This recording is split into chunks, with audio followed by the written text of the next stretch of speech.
നിശബ്ദതയുടെ ശക്തി. ചില ദിവസങ്ങൾ നമ്മൾ ഒന്നും നേടാതെ പോയതുപോലെ തോന്നും. പക്ഷേ നിശബ്ദമായി നിന്ന നിമിഷം പോലും നമ്മെ അകത്തു നിന്ന് പുനർനിർമ്മിക്കുന്നുണ്ടാവും. എല്ലാ വിജയവും ശബ്ദത്തോടെ വരണമെന്നില്ല.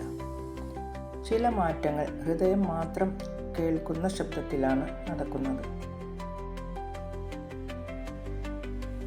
ഇന്ന് ശാന്തമായി ഇരിക്കുന്നു എന്നത് പരാജയമല്ല, അത് പുതിയ ഉയരത്തിന് മുൻപുള്ള ശ്വാസമാണ്. ജീവിതയാത്ര ഇപ്പോൾ കഠിനമായി തോന്നുന്നുവെങ്കിൽ നിങ്ങൾ തെറ്റായ വഴിയിലാണെന്ന് അർത്ഥമില്ല. ചില യാത്രകൾ കഠിനമാണ്, കാരണം അവ നമ്മെ പരിവർത്തനപ്പെടുത്താൻ വന്നതാണ്. നമുക്ക് വഴിമുട്ടിയില്ല, നമ്മൾ വളരുകയാണ്. എല്ലാവർക്കും ശുഭരാത്രി.